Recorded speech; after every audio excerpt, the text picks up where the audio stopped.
Welcome to another League of Legends Champion preview, this time around featuring Diana, Scorn of the Moon. As stated in my previous Champion preview, I'm just showing you what the skills do and how they look in-game. So warning, stellar gameplay will not be found here. The first ability we're going to be taking a look at is her passive, Moon Silver Blade. Her passive grants her bonus attack speed, and on her third attack will send out a cleave in front of her. This cleave is somewhat similar to the passive on Tiamat as it damages all enemies in front of you. Moving on to Diana's first true ability, we have Crescent Strike. This is a skill shot that gets sent out in a curve. It inflicts enemies that it hits with Moonlight. Moonlight grants vision to all enemies afflicted for a short duration. Using your ultimate Lunar Rush on enemies afflicted by Moonlight will allow you to reset the cooldown on your ultimates. This is extremely nice for farming creeps that you can't reach as you throw out the Crescent Strike and follow it with a Lunar Rush.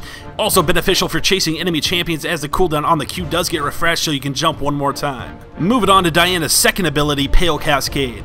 Diana creates 3 orbs that circle her that detonate on enemy contact. When activating Pale Cascade, you gain a temporary shield as well. If you manage to detonate the 3 orbs surrounding Diana, you will regain the shield that you got on initial activation. In my opinion, best used before a Lunar Rush jump for that extra burst as you land. Moving on to Diana's third ability, we have Moonfall. This is somewhat similar to Orianna's ultimate and Darius's E as it pulls all enemies back towards you. You do have to be pretty close in melee range in order to pull your victims back to you. Don't fail like I did right here. Moonfall is best used on enemies that are fleeing or an initiation tool if need be.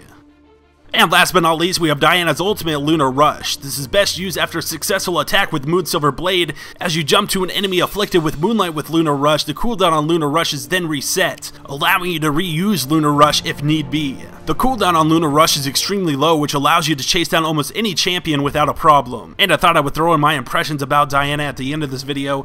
Diana is extremely fun. She reminds me a lot of Akali, the way you can jump to enemy champions with that ultimate. She seems to me to be a little more skill-based than, say, Akali. When you factor in actually hitting champions with that Q to jump to them to reset that cooldown, her passive is great for farming as it does scale with AP. It allows you to knock down those big waves with your auto attacks. And of course the Q Crescent Strike is something we haven't seen before as it does a curve pattern when you throw it out. A pretty cool mechanic. I hope they do more stuff like this in the future as it is pretty fun to play with. And to wrap this video up, thank you guys so much for watching this. If you enjoyed it, please hit that thumbs up as it does help my channel grow. If you haven't yet, you can go check out the previous Zyra preview that I did a couple weeks ago, as well as the Draven one I did about a month ago. If you're looking for something to do, I'll leave annotations on the screen. Once again, thank you guys so much for watching, and I will talk to you guys later.